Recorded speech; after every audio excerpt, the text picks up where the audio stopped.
All right, welcome everybody to our October 14th Board of Education regular business meeting. May I please have a motion to call the meeting to order? So moved. Second, Linda, all in favor? Aye. Please stand for the pledge. I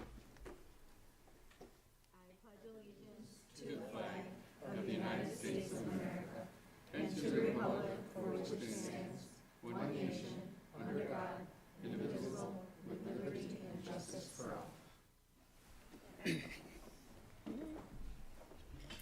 And a motion to approve tonight's agenda, please. So moved. Carole, second. Michele, all in favor? Aye. And with that, we have our liaisons.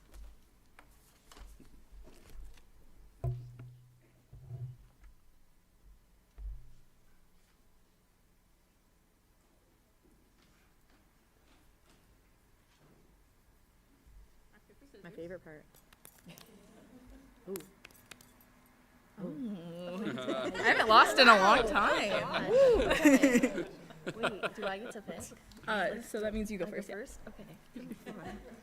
Oh gosh. Okay. Well, hello everybody. Hopefully everybody had a good long weekend. I know it was much needed. A little update on homecoming. All the hallways turned out really well. I personally think the juniors' Welcome to the Jungle was the best, but you know.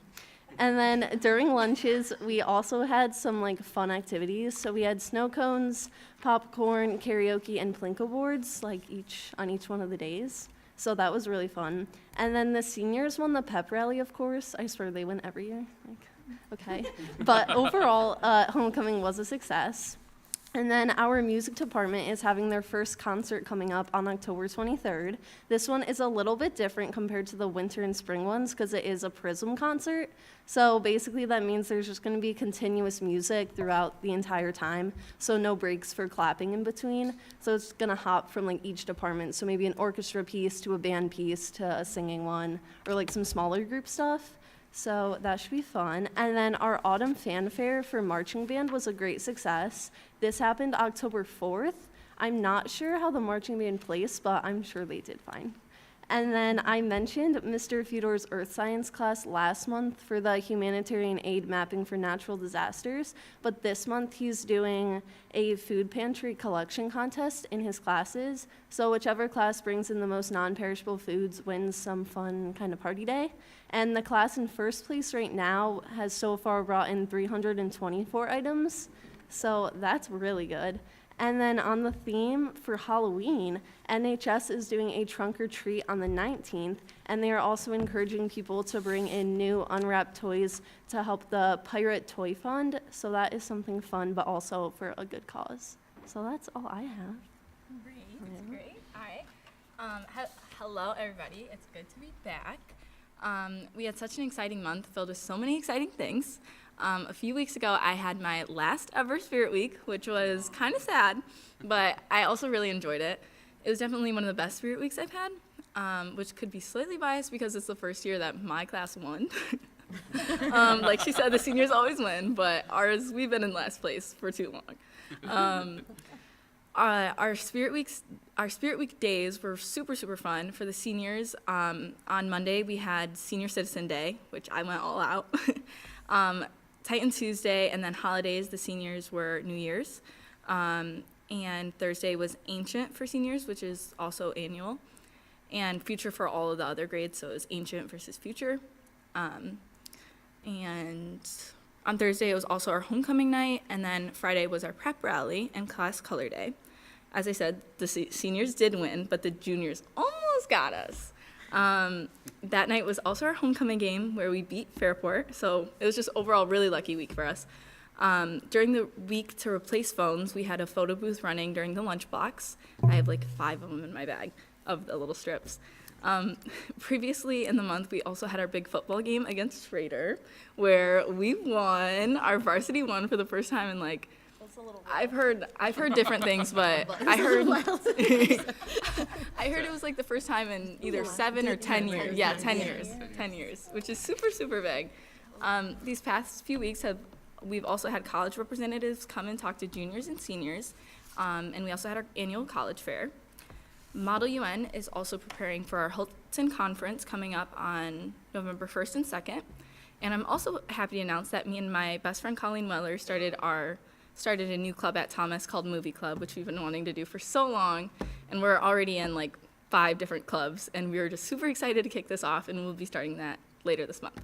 So, and we have a new board member coming soon, but she wasn't able to make it here. But you'll see her next time.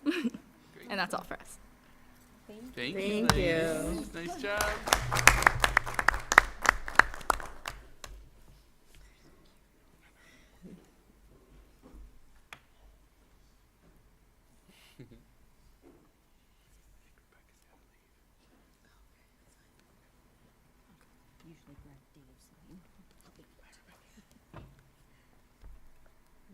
WTA.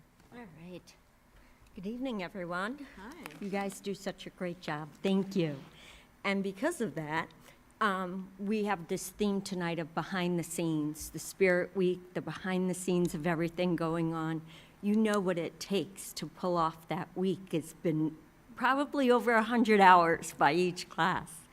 You all know that's what goes into our planning of our lessons, our curriculum, implementing all for the reasons we are here, our students. And being October, we want to really focus on a few things of behind the scenes. Our role modeling of empowering students, the activism that they take in starting clubs of interest area and finding commonalities, which is so important in making those connections, as well as being able to have a voice when you can have a voice. October is filled, you guys know that. And October is filled with so many, the Strides for Walk, the Warrior Walk, whether we are WTA members who are survivors, who are walking in memory of other WTA members, or people we have worked with on any bargaining unit in any capacity, whether we are donating, joining. We are so active at this point. We have 2-3 things each weekend going on that people are going. I believe they're going from the Strides for Breast Cancer Walk to the SEPTA tournament this year, along with something we did on Friday that is near and dear to our hearts, the pantries. We have these numbers. 3,245, 16,000, 27, 37, and 7. This is at the elementary school last year. The Emmanuel Lutheran partnered up with WTA giving donations. We didn't donate all of this. You helped us, the community helped us. But over 3,245 bags were packed with 16,000 items to 36 weeks, 27 snack bags. This is to our elementary buildings alone. Our elementary buildings alone. This is what we are a part of. This is what we adapt to when life gets bigger and bigger and bigger. We take what we can and we show students how to have a voice. Do what we can. We might be able to donate, even some of us can donate a case of peanut butter, but 16,000 items were donated to the Lutheran, Emmanuel Lutheran program. That's our community, and we are all part of that. I have Kelly here with me this evening because Megan, sorry, and Megan, because we have, and I've shared with you guys, WTA has evolved into secondary pantries because we know these families didn't disappear. We know there's other avenues that happen in life where people need food, and it needs to be accessible. And in our 4 secondary buildings, pantries are available, and we are coming together. We have met in the community. In front of you is a pamphlet. It's a draft, but it's a pamphlet of people who met, of things that are available and we can access and we can help our students access. Because we know that if we don't have that basic need of food, thriving to learn is going to be an obstacle. The food is going to be an obstacle. There are certain things we can't take away, but we can help with that food insecurity. And these numbers speak it. And people like Kelly, WTA members, it's at our heart, it's at our core, and we know you support it immensely. So thank you, and I'm going to let Kelly talk for a little bit. Does anyone have questions about the food pantry? So I started it here at Spry 3.5 years ago. We were speaking about a student on my team, and there was a concern about her electricity being shut off. And I said, well, if her electricity is being shut off, is anybody concerned how this child's getting food? And nobody could answer the question. Having taught at Clem South Elementary School for 21 years, I was very familiar with the Emmanuel Lutheran program and knew that we had offered that to students and that we did that at every elementary school. And I was shocked to find out that we didn't do it at the upper level. I did find out that at Willink, they did have a pantry. I think they were the only secondary school at the time. So I worked with Mary Hurley over in Willink, and she helped me get ideas, and then I started the one at Spry, and then I reached out to the 2 high school principals to say, hey, if we're doing it here, do you guys have anything there?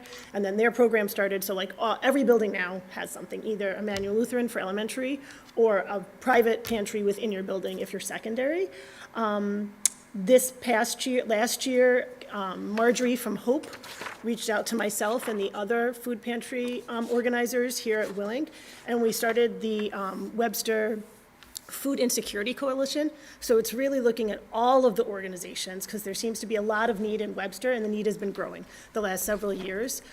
So they were really looking to pool resources and find a way that we could get all this information on one page so that no matter what organization people went to, they would realize the schools can help, your churches can help. Like you don't have to be Christian, but anybody can go. There's special dinners that are put on. Hope itself is phenomenal. They give food, they give clothing. There's financial assistance at times when needed, even here within the district. So there's just a lot of resources and really trying to get them in one spot for families and make it easier for them to get the support that they need. I can say here at Spry, the pantry, I open it in the morning during homeroom, so that's my homeroom, but it's visited throughout the day. So students can, if they don't come in the morning or they don't feel comfortable coming during homeroom, they can go see a mental health provider, or they can go to their house office, and somebody will always get them where they need to be. We just currently moved it actually to the conference room next to the main office, so it's even easier for kids to get it. I mean, they can go right in, and Kim Stathopoulos and Amy Falzoy are amazing, and they get kids in and get them what they need. And then last year, we had 8 families request boxes of food over breaks. So like when we think about breaks, it's a longer extended time, so really trying to get a box or 2 home. And that consisted of vegetables, fruit, any canned goods. It was a different theme each break, so Thanksgiving, Christmas, February, and spring, so we did it 4 times. And then Kim Stathopoulos' husband donated all of the meat. So Thanksgiving, we did turkeys for everybody, so that we had coolers and they came and picked up their turkeys. We did ham, I think, at Christmas. But we did ground beef, I think. I don't know. We tried to change it up a little bit so that everybody got that, along with a gift card to get fresh produce and vegetables and milks should they need it. So the need is there. It has been rising. When I started it 3.5 years ago, I would say I sent home boxes to 3 people, so 8 to 10 last year was a big jump. And now we're just in the stages of September, October, trying to identify kids, the ones last year, they still in need, and then I've already had families reach out to me to say, hey, we need help.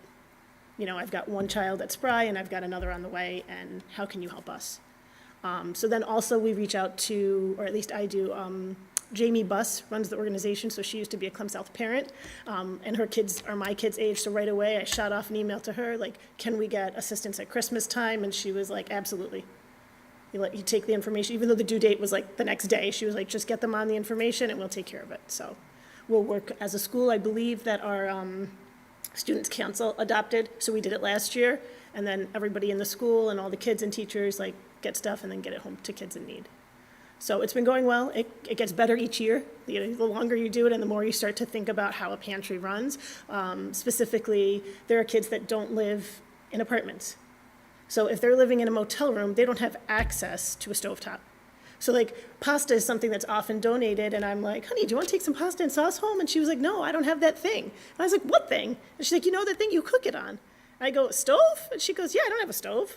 So it, like, just that one conversation completely changed the way I thought about how to stock a food pantry. How can I get items that don't need a can opener? How can I get items that kids can do on their own and they don't need milk and they don't need butter for, and that they don't need a stove for? Which isn't necessarily the most nutritionally dense, but it is food. So those are just all the different components that come into the food pantry, but it's up, it's running, it's going well, and we collected at Teachers Teach Teachers.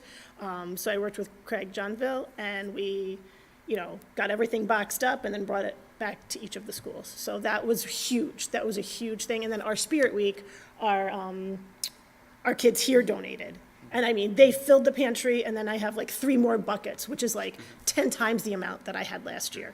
So that's been really great. So that's it from my end. And then in October, we have the Concert and Code Apparel.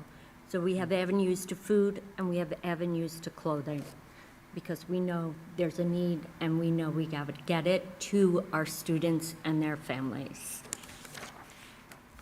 Thank you. That is great. Thank you guys so much. And it takes people like yourselves to lead that. So kudos to you for doing that for our kids and certainly for our community. So I appreciate your leadership and all your efforts in doing that and making that happen. So thanks, Meg. Thanks, Joan. WTA takes that Yep. role and just Yeah, evolves. it is wonderful. Thank you so much. Thank you, guys. Thank you.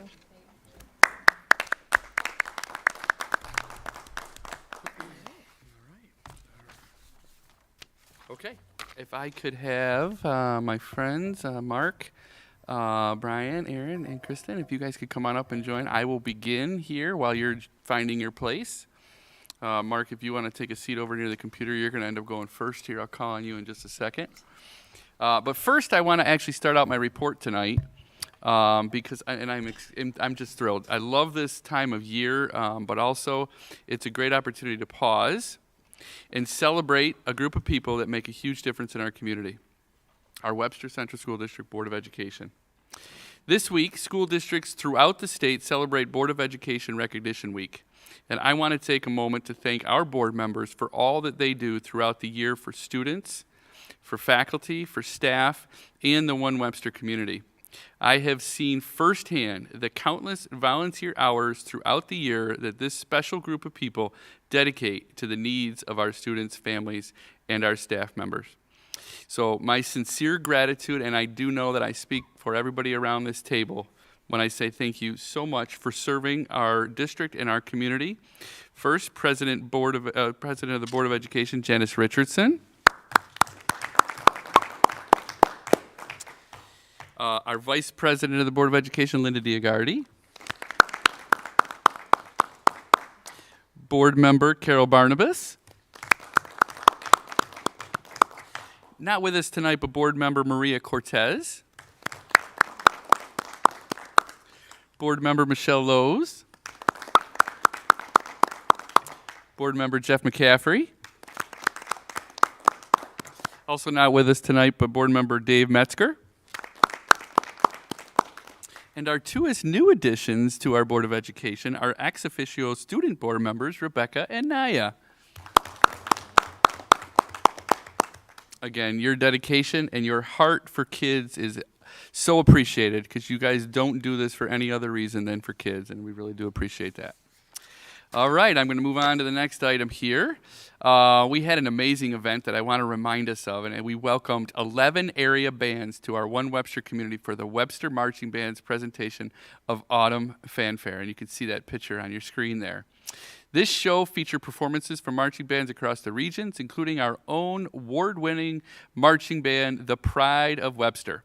And I hope many of you had the opportunity to step out to the Webster Schrader Stadium to experience these fantastic performances. And thank you to the student musicians and performers who spend countless hours rehearsing their shows for all of us to enjoy. And I also would put a shout out to all of our staff and our directors and the parents.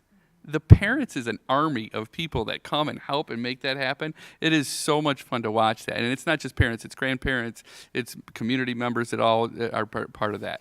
They have their states competition coming up in a couple weeks. It's the 27th?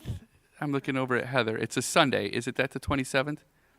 26th, thank you. It's the 26th. I think that they are on at 7:53 p.m. at the JMA Center at Syracuse University. So good luck to them.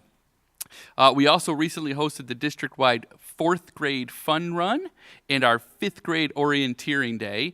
Both events were wonderful opportunities for our students to have fun, stay active, explore the parks in Webster, and meet other students.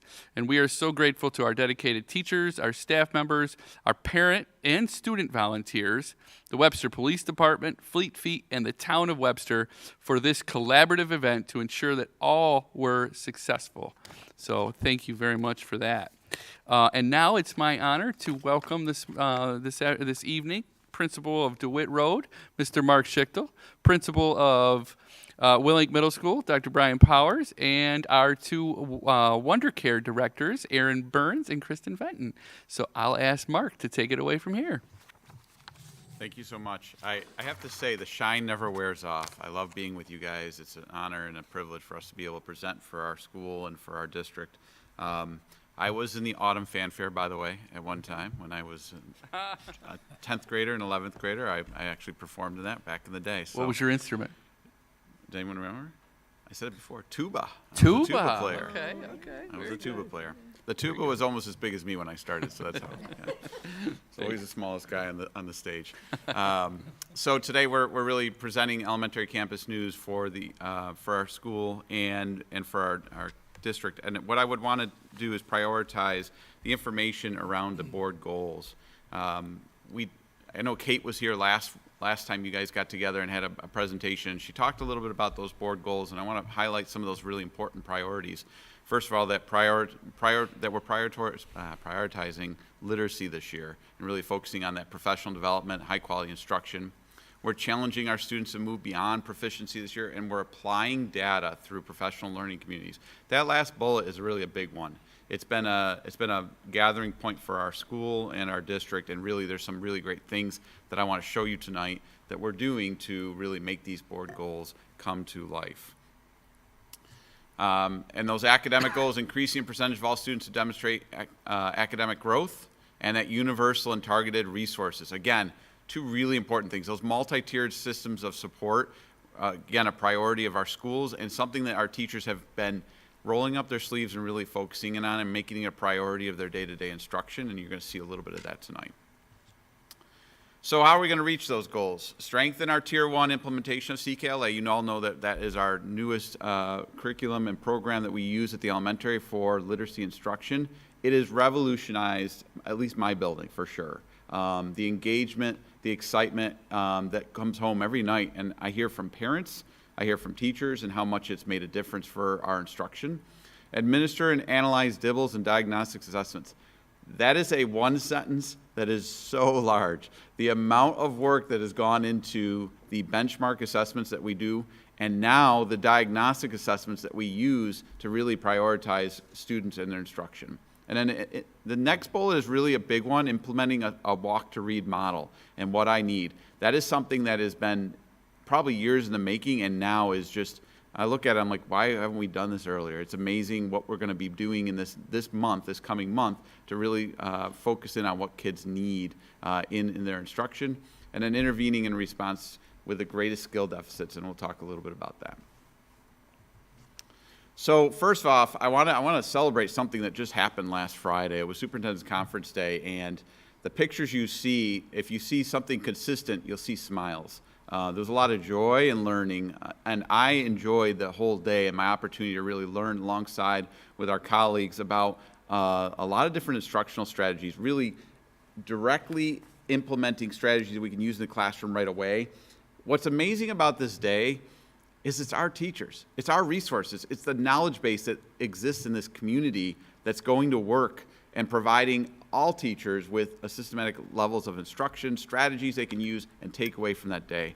I learned about vocabulary instruction as I sat alongside with the teachers. I learned about phonics programs and phonics strategies. I learned about science instruction with, you know, my background. That was right up my alley, so I really enjoyed that. So it really was a great day. I believe there were over 140 different options for teachers in the morning to learn from. And that, to me, is that's eye-opening, that we have that much instructional options for teachers that they can really take course that day and really learn and differentiate their own instruction. When I think about what I need, that was a day for teachers to get what I need and really get what they really could use in the classroom and support their instruction. So a lot of smiles around, some amazing things we learned that day, and I just was really proud of our teachers because it's our staff providing instruction for our staff. That's amazing. That's what this district can do because of the power of the amount of people that are involved in it. So that was really awesome. I also had that DIVLS. I'd mentioned that DIVLS and diagnostic assessment. This is a picture from our war room. This is actually our conference room, and these are our teachers hard at work. What happened to start our year is we talked about, we had all our children taking these benchmark assessments. From those benchmark assessments, we really learned deeply about where our strengths were and where our challenges were students. But that wasn't enough. This year we went into diagnostic assessments where we were really digging into the literacy, the phonemic awareness, all those different skill levels that really provide the reading instruction development. And from that information, we then sat down in groups. So we had 6 groups, K through 5, each of those groups sitting down and really looking at those lowest skill deficits. We looked at every individual child. Every individual child was hanging on the wall, and we were looking at the needs that they had. And from those needs, we really created what we are targeting as walk-to-read groups. So where we talked about before, this is what we're going to do, now it's actually coming to action. So you can see in those pictures, you see each one of those postcards. Those have individual data about each individual student. There are no names on there because we really want to focus on the data for our students at priority and focus in on what they're doing. So you can see our teachers really digging in and really rolling up their sleeves and really trying to prioritize where should students, what do they need, and how can I provide it for them? So that was a really great day, and it's something that really is a spark for our literacy instruction as we go forward. From that, we now break into those walk-to-read groups, and we're going to see that, and we'll see that develop over the course of the year. This is an exciting development for our district, and this is happening in all 7 of our elementary buildings. As we think about that Tier 1 instruction, this was a fun one I wanted to share with you. This is, oh, Mr. Neenan, you made the pictures. You're right in the middle. Look at that. It is engagement. What CKLA does is really engage with literacy. And what I see here is I see students who are having fun through literacy, and at the kindergarten level, they actually focus in on nursery rhymes. They use that to work on rhyming words, moral to study, literal recall, and judgment and opinions. So you can see what the students are actually doing. Well, they brought it to life. They can have a little fun with what they do. So you can notice that we had 4 nursery rhymes we have up in there was more. Little Bo Peep. We sat on our tuffet. We have all those different Jack and Jill falling down the hill and the jumping over the candlestick over in the corner there. But what they're trying to do is bring to life some of the engaging nursery rhymes that the students were learning about in the classroom. What I love about CKLA is they really take some of our classics and they bring them to life and engage children, and the children bring it home with them. So a lot of literacy, a lot of learning, but also a lot of fun that we're doing in our elementary schools. I brought it out too, the fun run. I couldn't help it. I was there. Good. It was an amazing day, over 50 years. And one of the first persons to really bring this out was Mr. Pratt, who happens to be the parent of one of our teachers, Chris Pratt, who led that. So I checked on that. It was over 50 years it's been around. And look at the faces, look at the smiling, and look at the running. Impressive amount of running that's going on there. But really, for me, I really think about the feeling of accomplishment. I feel about the feeling of self-worth that provides children as they go through and they really reach a goal, they reach accomplishment. At the lead of that is Ron Pohl on his bike. He led it off and brought us through, but it was really a great day. And amazing weather this year. We had to work around the weather a little bit, but it turned out to be amazing that day. And finally, I want to really finish up with something that happened. On our boardwalk, we actually had our students interview a board member. And you could see, what do you notice about these 2 pictures? I notice about them is the eye contact and the questions. Now, the questions that were asked of our board members were questions that the students derived with Dan Crowley was working with the students to really develop an interview and a series of interviews. So here's a few of the questions that were up there. How did you end up being a superintendent, Mr. Neenan? I counted it. I got to go back. I wrote it down. I want to make sure. I watched this interview. There were 6 stages along the way. Oh, okay. You were a teacher. you were an AP, you were a principal, you were assistant superintendent, you were deputy superintendent, and then you were finally superintendent. So it was a nice conversation, and I love the back and forth that our students had with their students. What we're really working on for students is the questioning and answering, the eye contact, direction, and the creativity that goes along with that, and asking a good question and following it to conclusion. The next one down there, Ms. Dioguardi, we talked a little bit about what it meant to be a part of the board and be a part of Webster education. And I loved that you used the phrase, the Webster High School, and that it was a part of your blood. So that was kind of fun. I enjoyed that. I enjoyed listening to that. And these presentations actually made it to our morning show, and then they were presented to all our students, so they got to watch. Finally, I wouldn't miss out on Miss Barnabas. The best part about this whole thing is, although it was a terrible night for Buffalo Bills fans last night, this was fun. This was fun because our student who interviewed her asked her about her love for Buffalo, and she admitted she was a Buffalo Bills fan, and she said, I used to go to the old stadium. And the student's like, oh, yeah, I've been to that old stadium. I think for the first and last time. She goes, oh, no. The old stadium. She corrected her, which, by the way, was the War Memorial, the rock pile. So, Carole, were you at the rock pile many times? Oh, yeah. Over and over. So that was fun. But it was an enjoyable conversation. And really, they had a clever way of really coming back and forth. But I loved the surprise on her student's face when she said the old stadium. So truly a Buffalo Bills fan.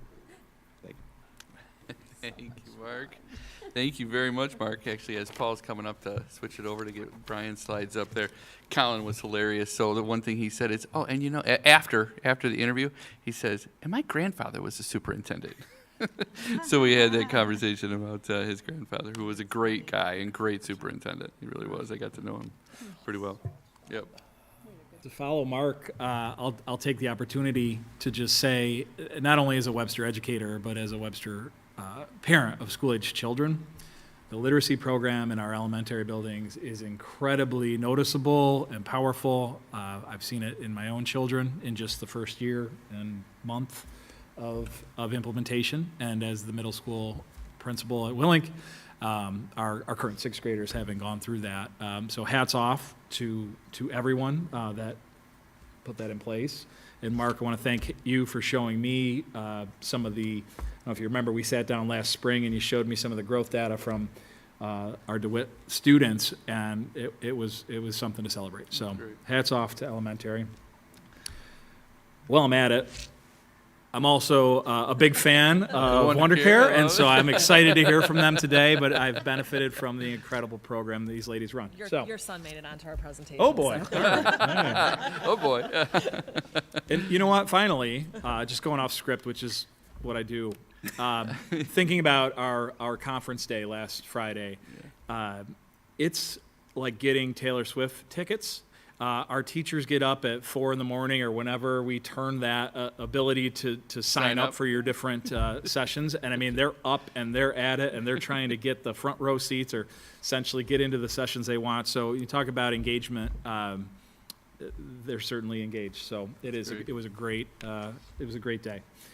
So moving on to secondary campus report.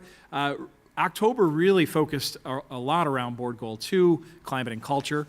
So at our Owl High and at our Owl Middle, I themed this as building connections and community through experiences, especially in some local areas. So Owl High School at local farms and working with community engagement. At Owl Middle, we had the opportunity to welcome Mr. Neenan and Mrs. Land and members of the board, and they were able to join us for, among other things, an end-of-day circle where students engage in kind of reflecting on their academic learning, their social-emotional learning of the day, and so as part of the group coming around, we were able to see that and participate in person, which really was great, informative, and a fun experience.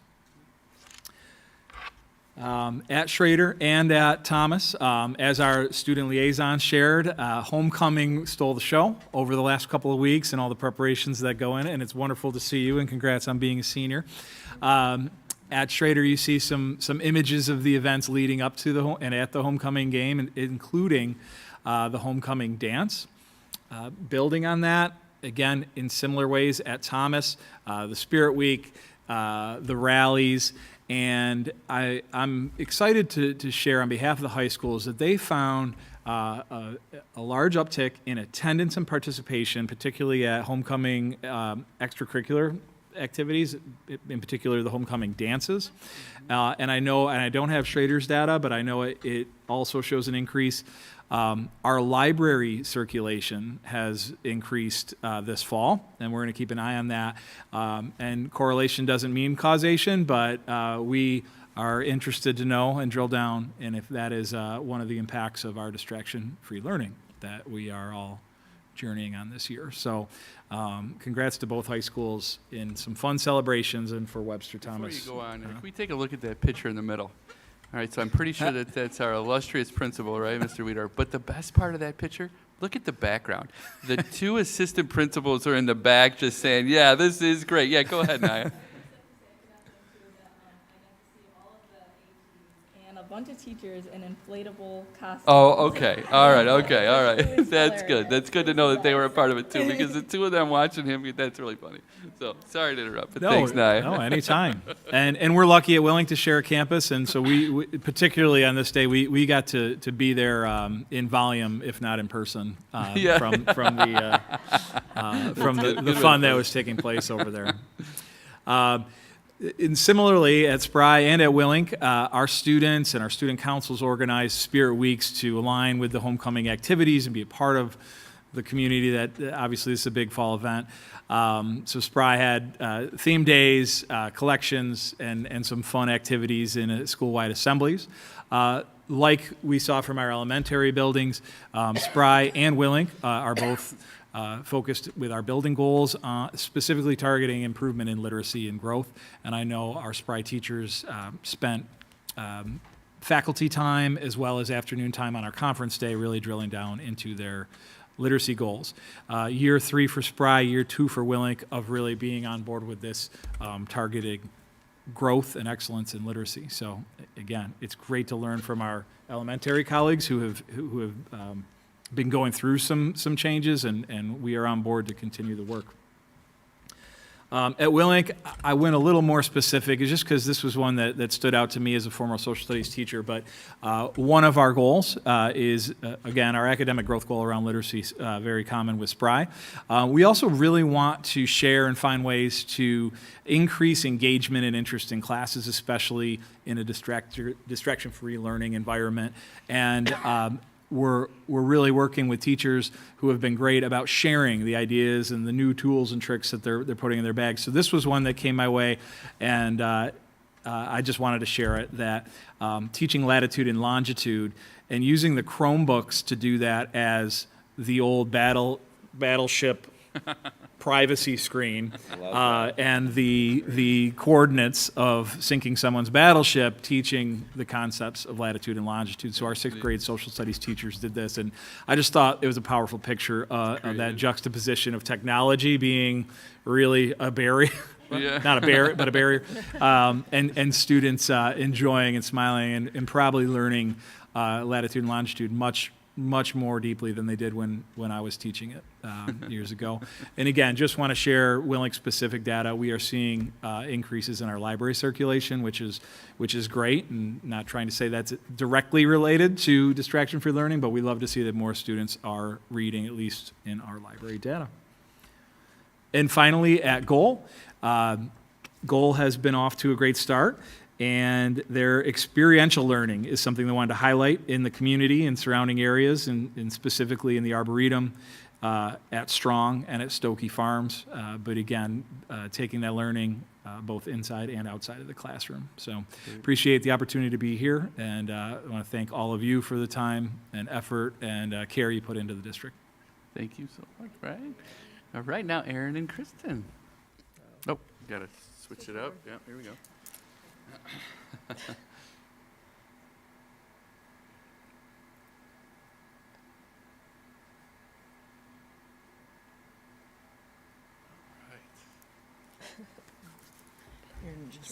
Do you want to switch, maybe? Yeah. Let's do that.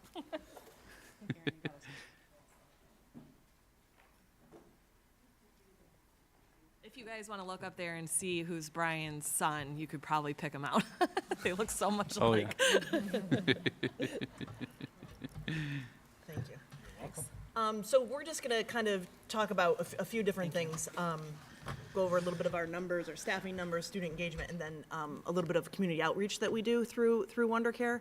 To start with our numbers, this is per school in order of our largest school to our our smaller school, average per day, and then the number of unique students that we serve at WonderCare at each school. So it is, very interesting. You look at specifically at Plank South, 167 different students actually attend WonderCare at Plank South. So it's, we look at those numbers and we get pretty excited seeing that 771 students in the district we serve. So just wanted to share those numbers because they're large and I like numbers.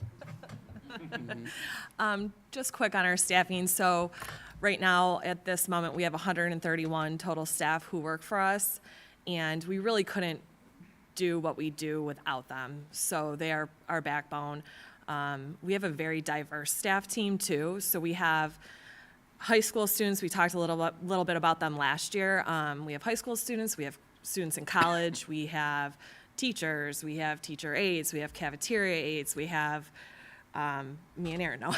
we have a full-time staff team who works alongside Aaron and I, but we also have people who are retired and come back to just work a couple hours a day. So it's for students to have that accessibility to those different types of people is really interesting, and the relationships they kind of form with different, a child forming a relationship with a 45-year-old as opposed to a high schooler is a very different, they kind of get the best of both worlds, we think. So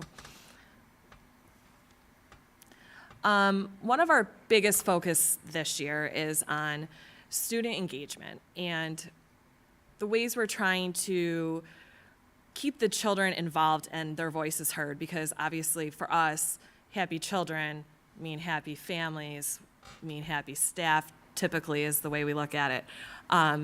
But the way we're trying to do that is really, we've been focusing in on the last probably year or so with our fifth graders. Now, when they get to fifth grade, they are middle school-esque, okay? They are ready to be out the door. But what we found in channeling that energy is to give them more responsibility in the program. So they've taken on leadership roles. They'll push in with the younger students.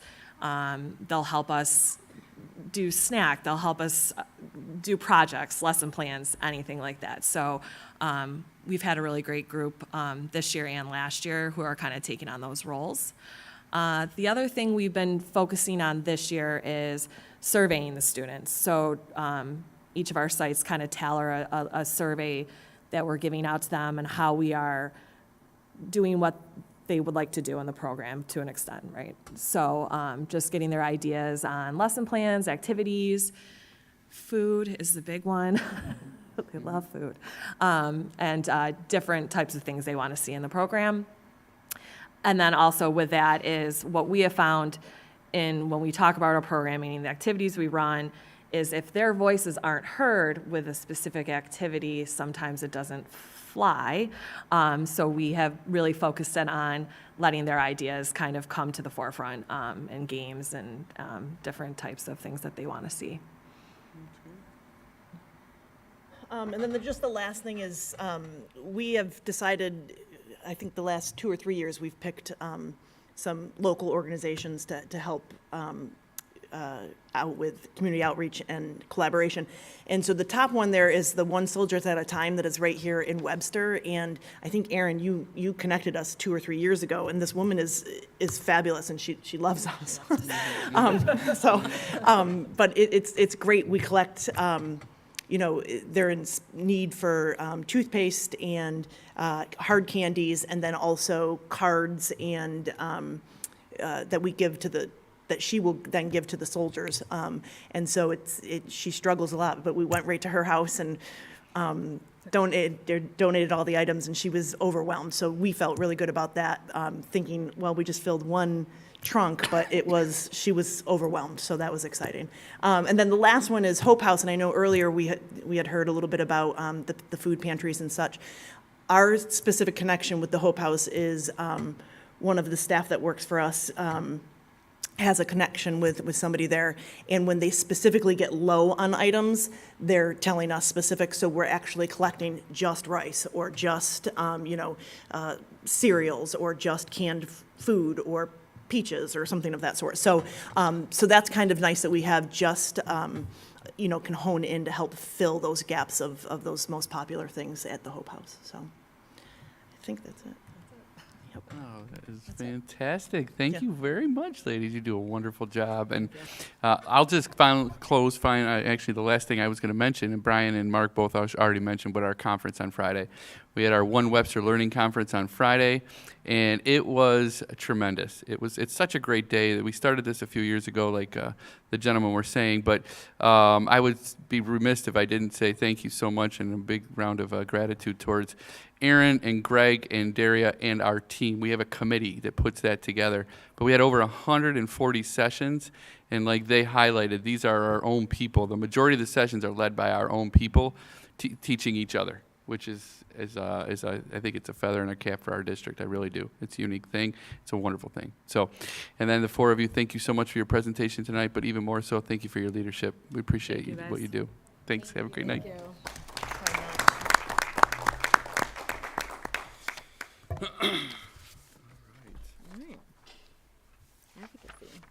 Advocacy. All right, I'll start us out as soon as he gets us going here. Yeah.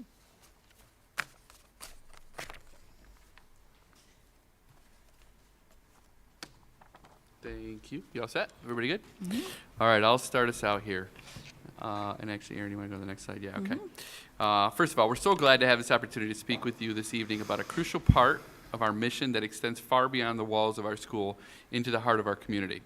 Our senior cabinet members play a truly vital role in serving as key advocates for Webster's interest across our town and our region. Our mission is an active one. It involves constant engagement with local government officials, business stakeholders, and community partners, all to ensure that the needs of our students and families are central to the conversation. And that is exactly what we are hoping and excited to present to you tonight. We will be highlighting the many ways that our senior cabinet is involved in our community and the diverse roles that they play advocating for the Webster Central School District. It's about more than just attending meetings. It's about building meaningful connections and relationships through networking and education. These connections that directly benefit our students and ultimately enhance the educational experience for every single one of our community members. So tonight, we look forward to sharing a little bit of a closer look at the essential work that we do beyond our walls. And to start us off, I'm going to ask Mr. Freeman if he would talk a little bit about advocacy activities. Happy to talk about what we're doing on the state and kind of the local level. So first up is just some of the New York State advocacy things that we're working through, engaging with our legislators through a couple different avenues. You know, there's always a Zoom in December that we get to hop on and advocate for the district. But the in-person Albany trip every March that I've been part of now going on 11 years out there, where we get some FaceTime with our legislators to advocate and use Webster-specific data as much as we can in that advocacy is always, you know, one of the nice things over the 10 years, I guess I could point out is things that kind of make it into some of the legislation that you sat there and talked about in March is always nice and shows that it does work. You know, and from that, locally, meeting with our state reps, and advocating for various things, whether it's on the federal side for grant funding, whether it's with the governor's aides, talking about different priorities and truly the impact some legislation has on the district. And anytime we could show them locally on local visits, you know, our doors are always open. We always have that open invite. We've many times escorted some of our state legislators on the Senate side and on the Assembly through our buildings, shown them some of the great things we are doing here so that they can take that tangible thing that they've seen and take it back and advocate for us during the legislative sessions. And then, you know, we're all active in kind of those state organizations. whether it's New York State School Boards, New York State Council of Superintendents, New York State Association of School Business, or the HR is Maslow. They're the only ones that don't use New York State for some reason in their acronym. But just advocating for Webster through those groups and participating in our state organizations to drive change and for local education is something we all participate in. And then on the local side, we have some examples on the next slide here of working with the towns and our local police leadership, and when and with helping them with to get the grant years ago, as signing off as a partner. But even going on the granular of what we do every day, working with various county agencies, the county highway department. Our schools are bordered by town, village, county, highway roads. So working with all those various municipalities, we had shared service agreements with the fire departments for fueling, with Monroe County Sheriffs, with the village, with the town, things like that we're constantly on a day-to-day basis collaborating with our local partners on. All the way down to, the Shipbuilders Creek project, which had about 4 or 5 different organizations coming together to replant and clean that up. So just some things, high level, that we're doing on a, daily basis. And the number of people that we've been able to interact with, that when something does come up, we know who to contact, we know who to talk to, and it's not the first time, and it's not an introduction through an email. It's because we've had relationships with them too. So I think thanks, Brian, for mentioning all those things. I think the next slide, I'm going to turn over to Dave. Just to clarify, it's New York State ASPA. It's the Association of School Personnel. Excuse me. So, and we do have Maslow, as Mr. Freeman has pointed out. So, yeah. So apparently we need 2 organizations to help us. Kind of building off of, we wanted to kind of talk a little bit about the education and empowerment that we do, certainly with the board in collaboration, and certainly amongst the community and those that we interact with. So on the next slide, I've got some examples that I'll just kind of break out a little bit as some points we want to make. One being, a big one that the senior cabinet attends along with the board is the Greater Rochester Legislative Breakfast. That's a really significant advocacy opportunity for us to, not only sit down in a more casual setting to have honest conversations and honest dialogue about what Webster needs or what we're advocating for, or that opportunity that we don't normally get in public office. That's tough to get that. But Brian does a nice job in interacting just outside of that realm, but it also take advantage of those opportunities when they come. Before you go on to the next one, Yeah. sneak preview to this year's breakfast. We're going to have a cool presentation by one of our current board members, Naya. Yay! Hey, all right. So she's going to be doing an opening for us. So it's we're Awesome. excited. Awesome. Another area, kind of going in the middle there, the new board training. So just empowering board leadership. As many of you know, when you come onto the board for the first time, it's a little bit daunting and there's a lot to learn. And our very own Brian Freeman has done a significant amount of work in that area, not only with the board, but also he's been asked to do presentations around Monroe County with New York State. And that's led to an opportunity where he is currently coordinating the prestigious SUNY Brockport Business Administrators Program. So he gets an opportunity and has a hand in really shaping and inviting new professionals into the business administration world. So great job there, Mr. Freeman.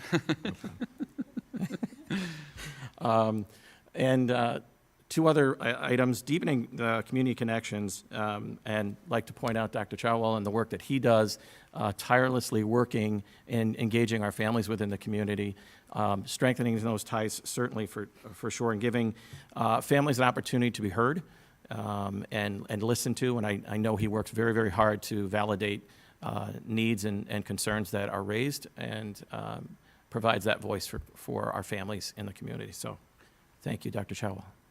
Yeah. And finally, the Community Champion event, which is connected to the Act for Education. And it's really that opportunity to, if you remember our messaging last year, I believe, the Champions of Education, it's kind of in that same realm of trying to really be advocates for public education. And so Act for Education works with county schools in trying to encourage people to support, whether that's through budget process or that's in hiring. They've done a lot with our local RASPA group in trying to help us with hiring shortages. So ACT is a pretty important piece that we've worked with, and the Champions event is one of those opportunities that senior leadership participated in. And that's... Yeah, thank you, Dave. I know Aaron's actually going to talk a little bit about that chamber presentation in the next slide, actually, too. So I think it overlaps a little bit. So I'm going to turn things over now to Aaron. So our next section is really about networking and about getting to know people in the community, but also the community getting to know us. So I think we've had the hashtag telling our story for a couple of years now, but we live that. We make sure that we're telling our story in person every day. So building those strong collaborations and networks not only helps us tell our story, but also unlocks access to things for our students. So a couple of examples for you. The Webster Schools is part of the Webster Economic Development Alliance, and so we were part of the work that brought Fairlife into Webster. So while the school district isn't often seen as a business partner in that way, we are sitting at the table with other local leaders helping make those decisions, which hopefully is a future employer of a lot of our students. So the Rochester Chamber of Commerce, which Brian actually sits on as a superintendent representative, is another place where we get to make connections with people outside of Webster. So the greater Rochester area, which offers then opportunities for us to continue to tell our story and for our students. Webster Chamber of Commerce, we did present this summer there. We have 2 teachers who go to the Webster Chamber of Commerce meetings every month, which is pretty amazing. I bet that's pretty unusual for 2 teachers to sit on the chamber. And I know Brian also attends those meetings. And we were able to talk with them about what we're offering to our community, what our educational program is, so they know more about what Webster Schools is really about. We also do a lot of collaboration with BOCES. I have a picture of Monroe 1 BOCES up there, but also Monroe 2 BOCES as a partner. I think of the collaborative as working smarter. Because if I have a question, I have an instant bank of people that I can go to really talk about what's on our mind. If we have an idea for a new curriculum, a new program, I have instant access to the best way to learn more about that. So I think that Monroe partnership is really key for us. I know the board just visited to see BOCES in action, we were grateful for the tour and for hearing more about their programming. BOCES also, as an arm of the state, does a 10-year cycle of regionalization. So they look to see what services we can do better in working together to support our community. So one of the things that our BOCES is studying right now is transportation. So there's lots of conversations about electric buses and what we need to do to provide transportation to our students. And so that is something that we're grateful that BOCES gives us that opportunity to say, hey, let's talk across districts and really see what we can do to benefit our communities, because there could be a cost savings for us there. And then finally, the community events that we participate in, the idea of a Senior Citizens Day where we can bring people into our community.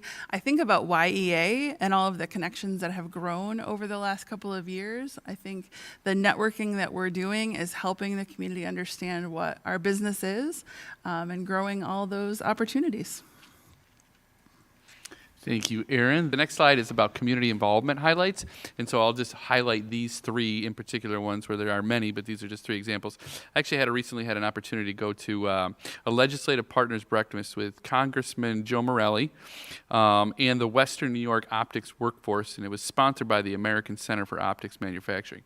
And I tell you, I learned a lot at this meeting, but I also learned how critical our region is to the advancement of laser and optical technologies for our country's Defense Department, which was pretty cool. And it was really amazing to hear how much, not just the Rochester area, but certainly the Rochester, Buffalo, and Syracuse corridor with Micron coming, but also a lot of what happens with the partnerships of RIT and U of R. It's a hub for the country. I would love to highlight the many different things that we've had a chance to and been invited to the Golisano Institute for Business and Entrepreneurship. Most recent one was last week. I had an opportunity to step over there with Joe Montemero, and the discussion was on how AI is impacting the nonprofit sector. But also, when you're there, you're networking, you're meeting different people, and it's really neat to talk to some of the leaders of the Golisano Institute about our Webster grads. And so we've got several of our Webster grads that are there right now, and they are hitting it out of the park. They are doing a great, great job. And then the last thing that's on that slide also is our partnership with our youth sports. You know, we think of our youth sports, and you think of the number of buildings and the number of courts and pools and fields that our youth sports use, and we have that partnership with the town and the rec department because it's something I think that we believe as a community that is really important. So another great partnership there. And then the last slide is really just to remember our why. We do remember our why. We want to put Webster in the best possible light because we know that when we do that and we have these networking opportunities with other community members, but while all of the different entities that we talked about, it helps our kids. And that's what we're all about. So with that ends our report, and we'd love to take any of your questions.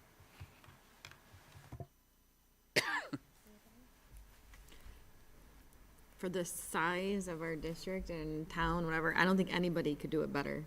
Like, I don't think anybody could be any more involved in all these aspects that truly benefit staff, students, families.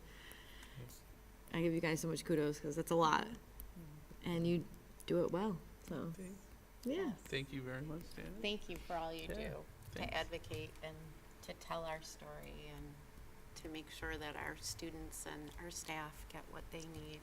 It's very much appreciated. You all go above and beyond, and I know it travels into the many evenings you're out and away from your families, and we appreciate it, and we see you doing it all, so thank you. Thanks. Thank you guys very much. We love partnering with you. So that ends the report. I think, is it take action? Yep. Motion to approve the instructional report as presented. So moved. Michele, second. Linda, all in favor? Aye. On to business. All right, my turn. Yep. So first up is the July Treasurers Report. You might be wondering why we're in October, just getting around to July's Treasurers Report.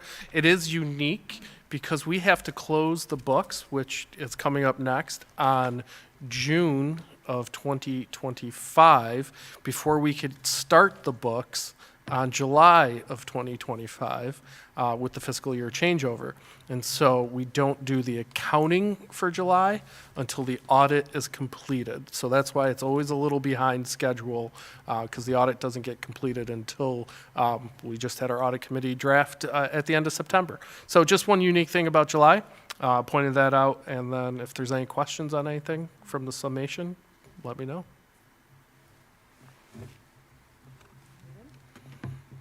Motion to approve the July 2025 Treasurers Report as presented. So moved. Carole, second. Jeff, all in favor? Aye. All right. Next up is the aforementioned audit. It is done. We had our audit committee 2 weeks ago that our Tom Zuber presented and did a high level and some weeds of the audit of 67 pages of audit goodness. So just a couple things to point out. We did finish the year in a positive note.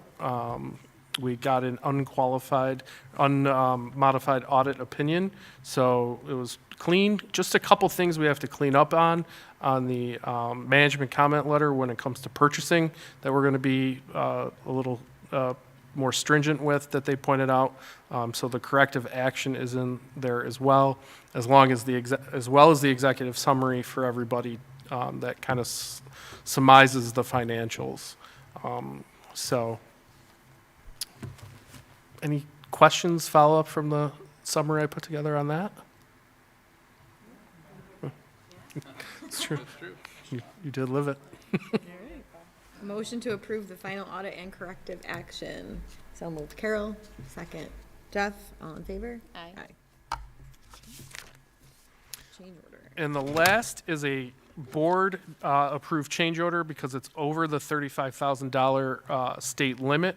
And so we've had some work being done to the back parking lot at Schrader, the athletic entrance. And so if you remember a few years back, we did the new track.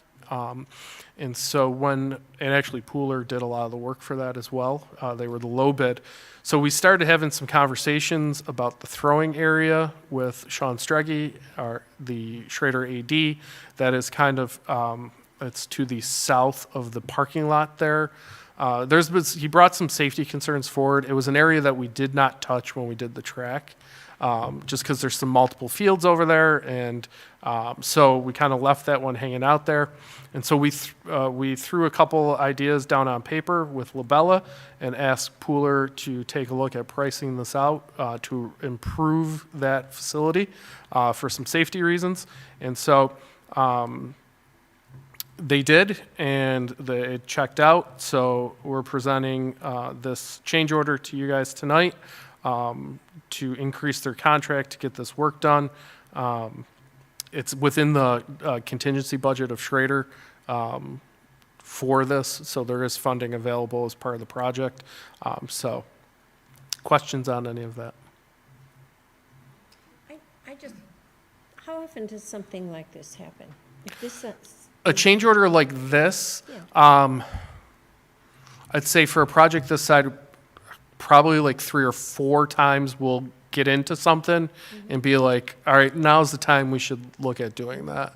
And it involves safety, too. Correct. It's all about the direction that they're throwing in, the way the Right. old shot put and throwing is designed and the direction it's going. So to turn it, we got to rip everything out and kind of redo it. It'll be good. I mean, we also have the state competition coming this year for us, and we're going to have a ton of kids, and safety is important there, really important for us. But it's also going to be something that'll be able to use for us for our And then moving own meets. forward, it's going to be Section 5, yeah, exactly. So it's hard to predict when the original one is done that this could happen, so, right? I mean, Yeah, it wasn't- I was reading it, and that's what I thought. And then Well, I saw yeah. safety, and I was like, oh, yeah. When we planned out the original, I mean, that track, when we flipped it out, was original to the building. And so the new track was kind of like, that took all the dollars, and we could live with the way the throwing was set up at the time. But now, a few years later, so those concerns have now elevated. Track's done. Hey, can we look over here now? Good. So Brian, you mentioned this is within contingency. Yes. Thank you. Thanks, Brian. All right, motion to approve the change order. So moved. Linda, second. Jeff, all in favor? Aye. That parking lot is so much better, by the way. Now that we're done voting on that, I just want to say that Oh, parking lot yeah. is so I much know better. it. And this will actually help that too. Yeah, oh, yeah. This will help. Well, it's just like grassy I knoll know. and just. Thanks, Brian. All right, proposed NISBA resolution. So Carole is our rep Thursday. If anyone has any questions, comments, concerns on any of the motions that NISBA has, hopefully you read through them. Carole, I mean, anything I had some questions on, I figured out, so Yep. I think I'm good. Yeah, We just talked about a few of them, so we think we were good. I think we're all good, Yep. yeah. All right. Trust you. We trust you, Carole, you got this. I know. All right, motion to approve the NISBA resolutions. So moved. So moved. Linda, second. Carole, all in favor? Aye. All right, and then we just have some revisions to a couple policies, short and sweet. We're adding nicotine to the alcohol, smoking, tobacco for both students and staff. Believe it or not, nicotine wasn't included, so now it is. And then one small addition to the school safety plans. We're just adding some details about roles and responsibilities and procedures. Yep. This is the first read. And it's the first read, thank you. Any questions? All right, with that, motion to approve the first read of the proposed amended policies 5681, 5640, and 7320 in order to move them to a second read next meeting. So moved. So moved. Michele, second. Linda, all in favor? Aye. Aye. Okay. Board member highlights. Who wants to go? Actually, I'll start. So, I don't know if anyone knows, Brian was elected, our trusty superintendent, to the Honey Falls Alumni Hall of Fame for his leadership and things. So again, want to congratulate you on that. Again, I think everyone else recognizes how well you do things, so congratulations. Thanks, Jeff. A lot of things. I'll do it really fast. Okay, the audit committee, which I love the way everything was laid out. Brian, he's not here now, but he does just such a great job of making, yeah, and when I have my multiple questions, he's always there, and I appreciate that. And the person, I can't remember his name. Tom. Wow. He made something that we would think would be unpalatable, however many pages, and he just went through it so well. So I'm glad to be on that committee and learning. PTSA meetings for Willink and DeWitt, and I was able to go. I like it. Right now, there's going to be an online meeting. I don't know if I'll get to that. But we visited the DeWitt building and the Willink building, and we had those conversations with the students. And one of the things I loved was that they had follow-up questions. And as a retired English teacher who is always, when they did it so spontaneously, it's such a credit to the students and teachers and families. Also, we visited DeWitt and Willink, as well as going to the meetings, but we visited BOCES, and that is always such an amazing visit. It's so powerful, and they were working on the buildings when we went a couple of years ago, but this year it's in motion, and I'm so grateful to be able to see how much work is being done to help all of our students at every different stage. And yeah, I'm grateful to be on the board just so I can see all of these community things. Because these meetings are, they're good, but it's when we go out into the community that we really feel the power of what we do. So I'm grateful for all of that. And our leaders. Yeah. I'll just comment on the conversations that we had, especially at Willink when we had the conversations about the distraction-free learning. Wow, how powerful they were. Right, they were wonderful. I'll just say there were many different comments that we walked away with, and the one kid who actually said that they were grateful that they did not have to worry during the day about their phone going off, whether it was a notification from friends or notification from family or something else, and they didn't have to worry about that. And them speaking to us and telling us that was super powerful. I thought it was fantastic. So they had some really positive things to say. And it had only been a few weeks with the distraction-free learning environment, but I thought it was great. So. Oh, and I caught up with part of the community meeting too. Yes, and I was able, Robert. Thank you, Robert. It was wonderful. Yeah, what I loved is that some of the kids went to the bathroom to try pull out their phones from their backpack, and they found that the high school kids, they found there were no messages. Nobody was texting each other. So they were like, okay. And then they went back, so they don't even bother now to check. Yeah, they seem happy. Honestly, they seem happier without the pressure. And I've talked to my own grandchildren, and they're like, it's fine. Yeah. It's not a big deal. So I'm hoping we're giving kids their childhoods back a little bit more. I mean, they've got great childhoods. Don't get me wrong. I'm sure you could say the same thing, right? But you actually spoke about it at the first meeting when you guys spoke about it too. But there's a happiness piece, which I love, and I think you're highlighting that, Carole. And I think you're right. Yeah. So gives me hope. Me too. You? Yep. I'm sorry, I hope I didn't steal everything. No. We got lots of time. Just a couple of updates. The Monroe County School Boards Association Legislative Committee will have the position papers, so that the information will come out next month. So Michele and I will be there with Aaron, and we'll report back where the positions are. Want to thank Brian, Aaron, and Joe Mondamero for information exchange and the AI committee work that you did. That was great, and talking about our strategic planning committee as well. This Saturday, Wen is having a drug take-back. It's from 10 to 2. Any medications that a household has that they'd like to dispose of, they can bring them to the town court building, and it's just a drive-through. You just drop them off, they'll throw them in the bins. Red Ribbon Week is coming. It's October 23rd to the 31st. So there'll be a lot of activities in many of the schools. Let's see. There is a SEPTA in Student Services Parent Information Night that is on October 21st, and that will be working with some of our staff here as well. And the AI subcommittee will meet on Thursday. And we have a learning walk next week as well. And that's it.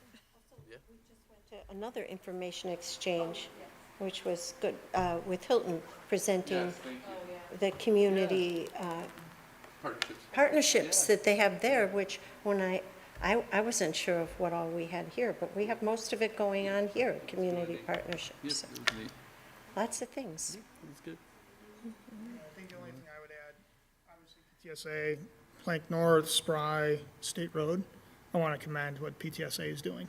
I mean, they are spending a lot of time, a lot of effort, a lot of trunk and treats coming. I know Spry is doing a big event with Pinto Ron as a kind of a fun thing for the kids. But again, I want to take a shout out to the PTSA members and the parents because they are spending a lot of time, a lot of effort, and attending those meetings, you learn a lot. And again, I want to commend what they're doing. Yeah.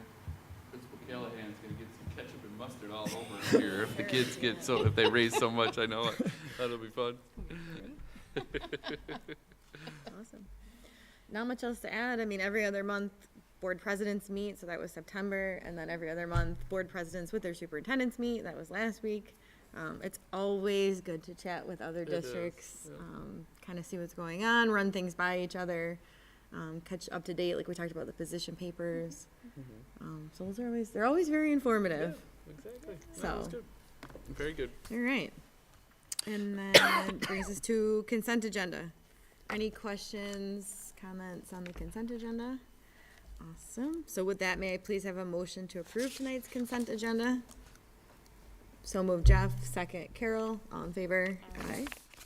That's done. That brings us to our last step here, which is visitor speaking time.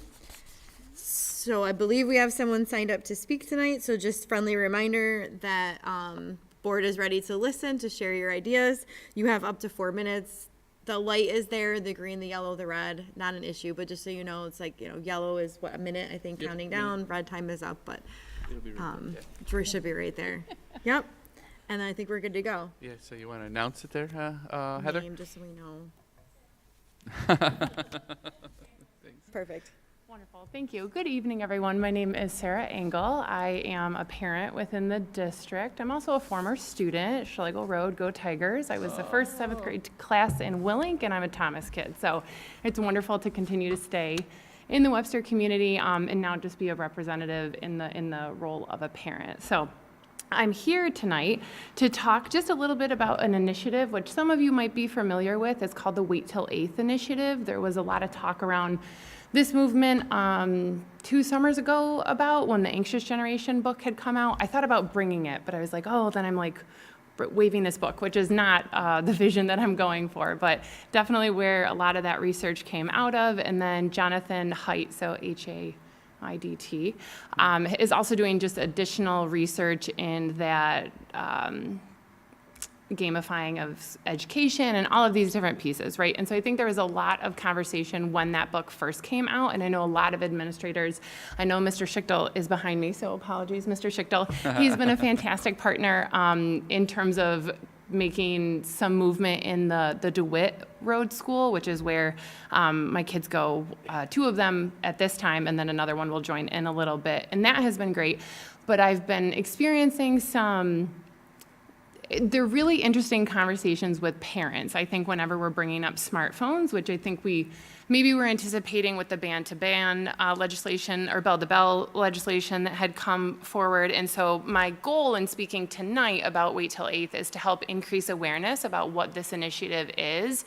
it's pretty difficult to start that conversation with other parents. I had brought it up at the DeWitt Dash very loosely with one of the parents from the PTSA, and the parent had said, "Oh, you're the no screens mom," and I was like, "Oh." Like, no, I'm the delay the smartphone, and obviously it was not the time or the place, and it wouldn't have gotten into it anyways. But my goal is to help increase the awareness of it, and then if I had a request, it would be, could we find a place for this initiative or more space for this conversation in, say, a newsletter or an email, or just start to expand or set a foundation for what that platform could be, that it's a working collaboration between the parents and the school district, because I think it's important. And my background is in higher ed, so I know the politics and the game of higher ed pretty well. At this time at the University of Rochester, prior to this, I was at the Rochester Institute of Technology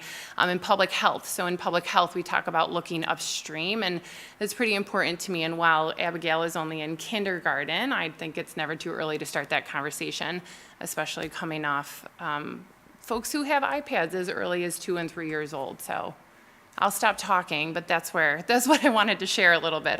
I'm only at 1:40. I have 1:40 left, so curious anyone has questions. We just listen for this portion. Okay, great. Yeah, I'm new here. I'm happy to pull up the website. I think a lot of the times when I talk about it, folks are like, "Oh yeah, I'll take a look," which I'm guilty of that too, and then it might not come back around. I do have some handouts. Just you can scan the QR code and then it brings you to the website. But what I've gathered is that the communities in which this initiative has the most success is where many people know about it, right? We can say that about a lot of initiatives. But I think that there is a real opportunity, given a lot of the things that Mrs. Barnabas said, or different things that I heard earlier in the presentation about the value of the eye contact that students are now having, the value of the engagement, the increased sense of belonging, that those social connections can really be such a great foundation for to continue to build community. So I'm feeling pretty strongly about it, and I was almost going to let it go, but we at work were interviewing a student for a different position, and this student, who is from New Jersey, said that they had worked on a Wait Until 8th initiative within their community, and their mom was a school teacher, and I was like, oh, this is a sign. This is something here, right? And so that was just last week, and so here I am this week. But thank you for the time. Thank you. Thank you very much. What are the next steps? Oh, great. Thank you. Thanks. Did you point to yourself? All right, that is the last item. So with that, can I have a motion to adjourn the meeting, Carole? Second. Linda, all in favor? Aye. Thank you. Have a good night.